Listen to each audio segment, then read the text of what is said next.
Day 2 of training camp, a flipped script because it looked like the offense caught up to the defense, and they did their back and forth good share of battles. So we'll see how it goes. But anyways, you got a lot of articles too. Just chop up and screw. Anyways, what's up? It's your boy Centron coming at you with another analysis video. And I kid you not, that's my real name. Jalen Hurts watch. We're not gonna go through all this, even though I read through all these articles, and just kind of gonna try to give you the gist of what's going on.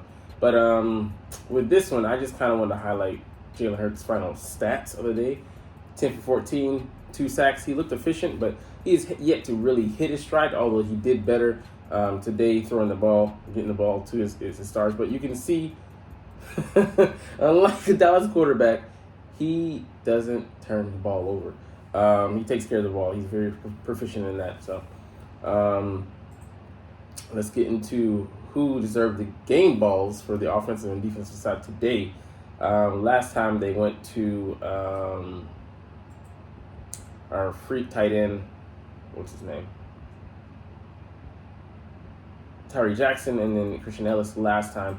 Today is James Bradbury and A.J. Brown. So A.J. Brown, he was just out there dominating in camp today, having access to whatever he wanted, set the tone in the opening salve down the right sideline, I believe, and caught over Josiah Scott, which isn't an accomplishment because Josiah Scott is not worthy of being on the roster, the 53-man one at least. But that him and Hurts were in lockstep from jump. Good sign of things to come. But yeah, he was getting open over the middle with the unstoppable slant routes that he runs. I mean, he just have a high success probability rate. The guy here calls it the best play outside of the tush push. So, I mean, yeah, he just was being typical AJ. And while I do believe also that his numbers will come down, maybe 1,100, 1,200 yards is a good marker. But he'll be just as effective and look to in the clutch, deep, over the middle, short. He can do everything. He's our do-it-all Brown receiver. All right. Again, James Bradbury standing out here, man. He broke up like a pass, reach over the shoulder of Olamide Zacchaeus Oz and just knocked it down. Sticky coverage. He's covering Devonta Smith a lot, so they flip-flopped. Kind of like, the profile of A.J. Brown is, he's a big receiver. Of course, he's speedy, runs a 4.4. It pairs more better with Brown, but I like that they're switching it up. So Darius Slay is covering A.J. Brown, so it presents a different challenge. He's faster than him, but he presents more of a size advantage over him. And then James Bradbury covering Devonta Smith. He's quicker, faster than him, presents a different challenge. He's just good on the routes. It's a light, like a little water bug out there. But if he can, work on working on those quicker, faster receivers, gives him more versatility. Because we already saw yesterday, he was able to, last time on Thursday, whichever it was, he was able to match up better with, he was able to stop our tight end, Dallas Goedert, and be able to stymie him on a couple of pass breakups, which just shows that his versatility. He can cover tight ends, he has the size, he has this requisite speed to cover wide receivers. He can cover them big or small, like we're seeing here with Devonta, so he's been able to shut him down. But even if he was on A.J. Brown, I think A.J. Brown still was going to use his physicality to, get said balls, but pause. We're going to have a slew of guys that we need them to be ready for. They come in all shapes and sizes. Tyreek Hill and Jalen Waddle are burners, but Tyree's more thick. Pause. CeeDee Lamb, a taller receiver. He just uses his body well. Justin Jefferson, he obviously, the reigning receiving champ from last year, runs good routes. Is very, just has excellent usage of his body throughout routes and great hands. Mike Evans, very, the epitome of consistency with 9 seasons concurrently ongoing with 1,000 yards receiving. Garrett Wilson, a budding rookie. Can he add on to his rookie year and explode, get more further entrenched in his sophomore year? But yeah, he's an explosive guy. Terry McLaurin, we know that that guy, what he can do. Look at the Commanders game, the second game. DK Metcalf, freak. Tyler Lockett, consistent, crafty. So I mean, you're gonna have to deal with the gamut of guys, and that's not even to mention Stephon Diggs.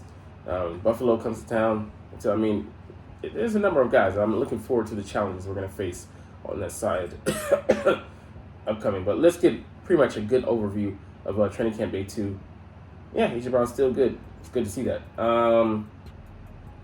Yeah, this throw here, right, just shows that Jalen Hurts is on. He threw it 30 yards downfield to Quez Watkins. He hauled it in, but the throw took him out of bounds. He wasn't able to haul it in, and Josh Sweat was technically credited with the sack. Nice to see Sweaty being active there. So the defense and offense battling it out today, and they're so sharp, iron sharp as iron, and it's gonna be, they're gonna be well prepared, even though we're just playing each other, but. There's several all pros, Pro Bowlers, and guys ready to make an ascension, and very solid players at the very least on this roster. So they have a good mix, including young guys and old guys. Even some of the rookies, man, they look like they're ready to play. Jordan Davis crashing through the line, man, on a pass rush. So I mean, it's good. Like I said, they're looking. If you look for a sample size, look for the Washington Commanders game where he had 14 rushes. He got 4 pressures. I mean, great for a man of his size, and he looks even slimmer. His conditioning is on a whole other level this year, and he looks ready to make the jump. So we'll see what he can do. It was against second stringers, but he's not technically the starting defensive tackle, because I think Jalen Carter and Fletcher Cox are in those roles. Fletcher Cox and Milton Williams were the starters thus far, but we'll see if that shifts. But everybody's gonna get a good load of playing time, because we're gonna shuffle those guys in and out, keep the snaps down for everybody, so we can hopefully have them for the long haul over the course of a long season. But yeah, man, it's exciting to see him in that role, and not just having him as the clogger of fields, the blotters of suns, that he can be used in that role. And yeah, like you're saying, he to justify that 13th overall draft position. I don't care about that, but just that he's multifaceted. He has so many tools in his tool belt, and I'd love to see him be used as a cog, of course, in the run game. But if he can turn it on, and he got a sack, I believe, in the pass rush game from the interior, him as well. Watch out, man. Where our offense is gonna hide? Nowhere. All right, Nolan Smith, athlete, him being able to cover Boston Scott out the backfield and go stride for stride with him, just shows his versatility. He already might be our best coverage linebacker. He has so many things that he can do well, but we're not gonna try to get him to focus in on one thing. And his rookie season, he might just be doing a little bit of everything. And somebody said something interesting in our other article, that we might have him playing a little bit off-ball linebacker. That would kind of be the tell to see if we actually have a good developed guy outside of Nakobe Dean, and we'll see how he develops as well, because we'll look at him a little bit later and see what's happening. So I really want to see him in live game action, even though it might just be preseason, just to see how he handles going up against other guys, and also the intra-squad practices as well, coming up with the Browns and the Colts. We'll see how those guys adjust to playing someone who doesn't wear another green jersey. All right, so Olamide Zaccheaus, like I said, he got taken advantage of on a James Bradbury breakup, but he did make some plays as well. His shiftiness, he did play running back at Virginia, like they're saying here, and he has some shake and bake to him. So he was able to make a couple guys miss, and then get extra yardage, as well as snag like a ball that was off track and kind of behind him, and he pulled it in. So I mean, the guy looks legit. I don't know, like I'd say he's losing the quiz right now, but even with that being said, he might still be used in a secondary role as a fourth receiver. So we'll see what kind of position, what role he's going to occupy for us. Let's see, free agent safety. They're doing the peanut punch. So Charles Tillman, from the Chicago Bears. Played with some other people as well in Carolina, I think. who was the famous rookie at the time who mossed Moss and came down with the ball. He was well known for punching the ball out, hence the Peanut Punch. His nickname was Peanut Tillman. So not many of you probably know that, but not many of you probably even watching at this point. So yeah, he tried on Grant Calcaterra, didn't work, but yeah, I mean, it's gonna be intriguing. Like, I think he makes the roster as a backup safety because he has so much potential. A former second rounder of the Bucks, and he last played with the Saints. And we were actually looking at him to bring him to the team before we brought in C.J. Gardner-Johnson. So something to look at there. All right, Greg Ward getting open deep. Marcus Mariota hitting him for all accounts and purposes. He had a better day than he did yesterday, but still some errors he needs to work on. But yeah, he missed out on hitting Devonta Smith because he was blanketed. But it's a good sign for Jacoby. So Patrick Johnson here. So could the last piece to our pass rushing puzzle be on the roster? Currently, I really like Janarius Robinson. I would love to see him reach his potential and become a part of the rotation. But Patrick Johnson, the current tweener between off the ball linebacker and edge rusher, he had a couple sacks today against, albeit second stringers and third stringers. But that being said, he is flashing a little bit, and what he flashed today. So I mean, there's so many guys that you're gonna see that they flash here and there. It's all about the guys you hear about their names multiple times or across the same article, or ideally, multiple days. It's a constant thing. We're like, why am I not hearing this guy's name? Why did I not hear this guy's name? Because I'm usually hearing it. So hopefully they can build up that consistency. Rashard Penny got a couple pass, receptions, showing that he's not inept in that area, but just that he is not our go-to with Gainwell edging him out on that, and then DeAndre Swift, and a little bit notes on him a little bit later.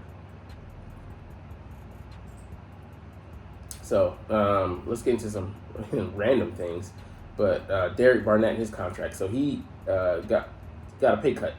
$7.5 million salary, but only had $1.5 million guaranteed. So it goes to he's guaranteed $3.5 million, and then the incentives are cut to $250,000. Yeah, I mean it's an adjustment, but apparently he wants to stay on the roster. I don't know if we were contemplating cutting him. I don't think we would have, but it's good faith that he accepted the proposal. And yeah, man, he's still essentially just the fifth guy there for insurance, in case one of the top four go down. But Jordan Davis, his conditioning, he looks good. He got tired in the Alabama game. Hopefully that won't happen. He's when they go up tempo, he'll be able to keep up, be able to stay on the field. We're still gonna spell him because you don't want to give him too many snaps, but hopefully he can. That'll pay off late in games and later in the season. All right, and chilling on Jalen Carter. So I mean, every day we're like, oh man, he's looking so good. I'm not really concerned on what like I said, it's all about consistency, learning to be consistent, learning how to be a pro. It's not just doing something, great once and be like, oh, look what I did, give me my kudos.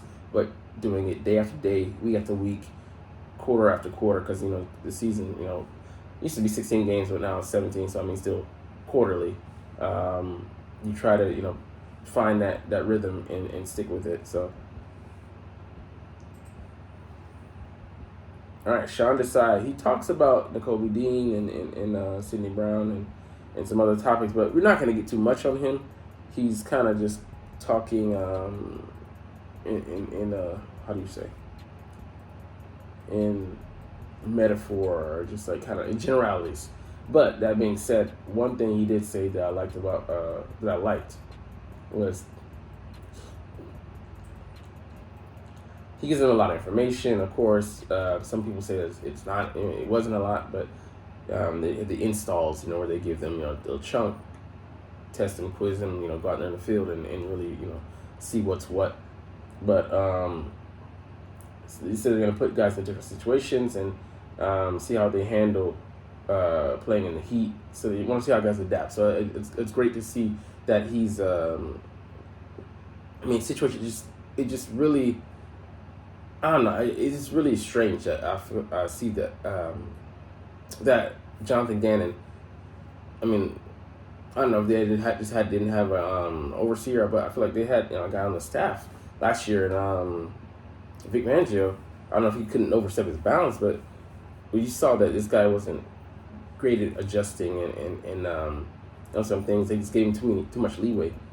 But I don't believe that's going to be the case with Sean Desai. I believe he got the right guy for the job, a guy who's going to put his players in advantageous positions, something Jonathan Gannon also wasn't the most adept at doing, and not just try to force a round piece into a square peg.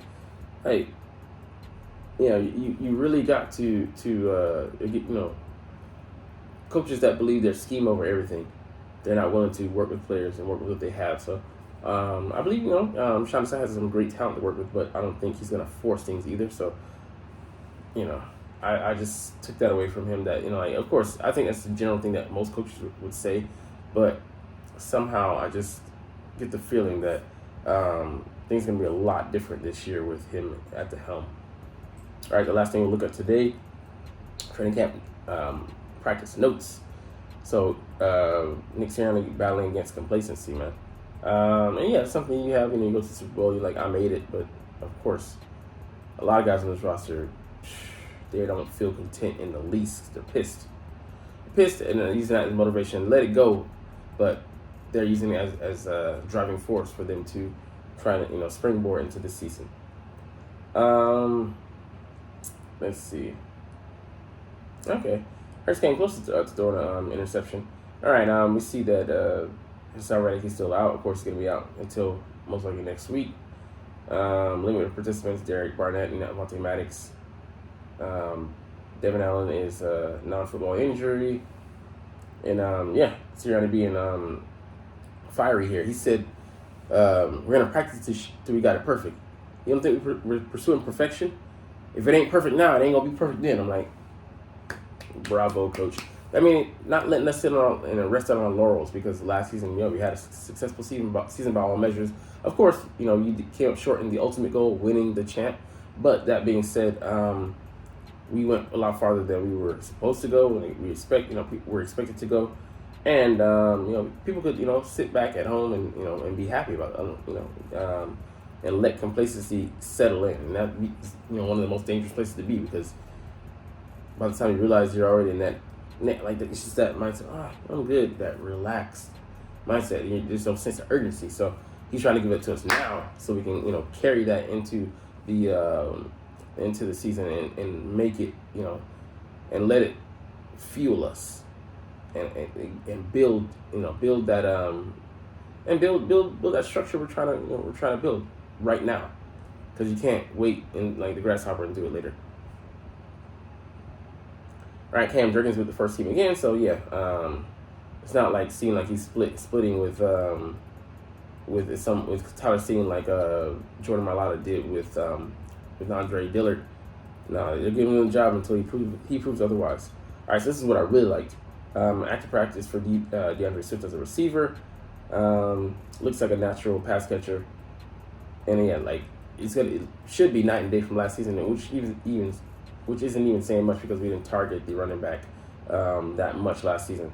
But he made a jumping effort to haul on the ball that Hurts threw a little bit high.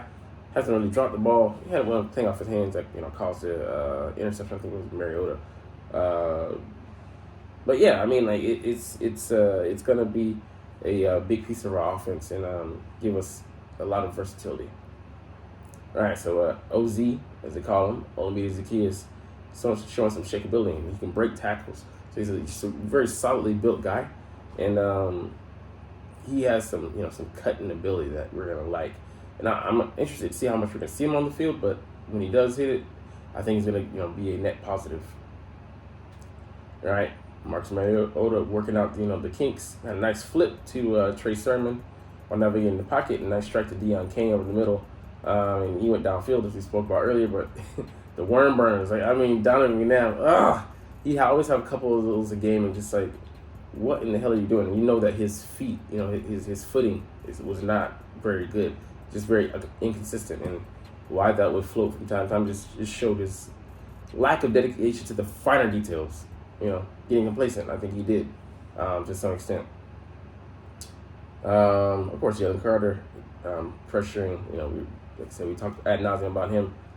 Nolan Smith, even at the end of practice, line up over the slot to cover Britton Covey.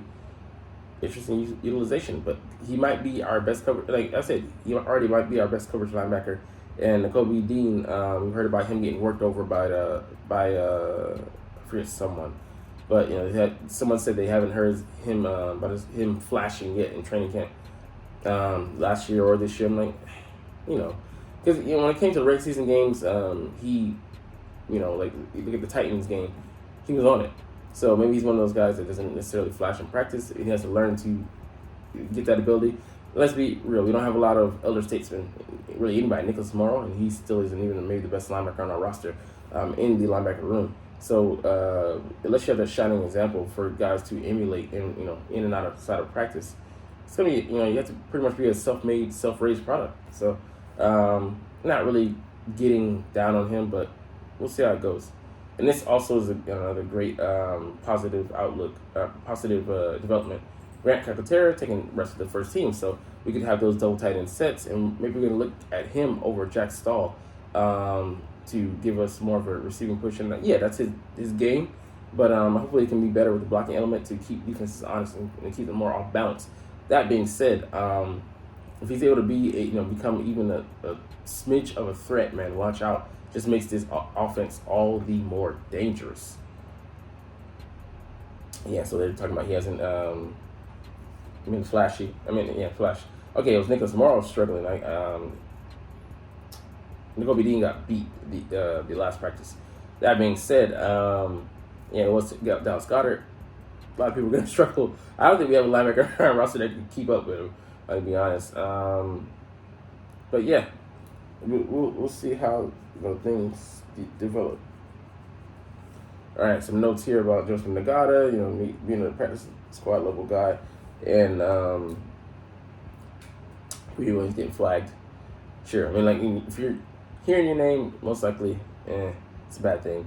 And I'm not even going to discuss these two because it's the practice development period. Hopefully, they can get better and use that period.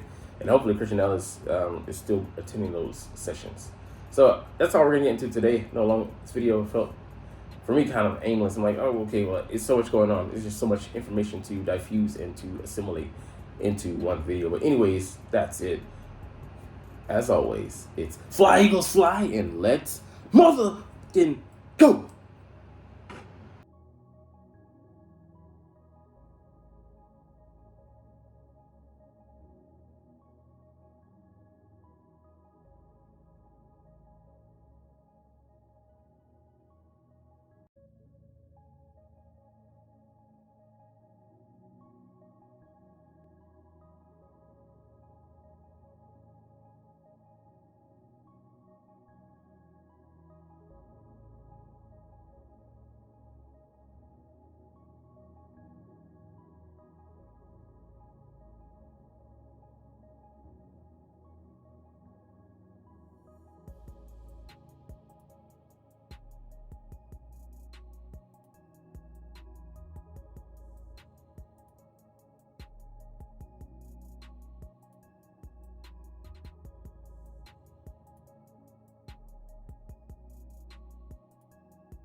like, comment, share, and subscribe if you want. Thanks for watching. Check me out at Centron Anime, Centron Life, or Centron Laughs, or other social media.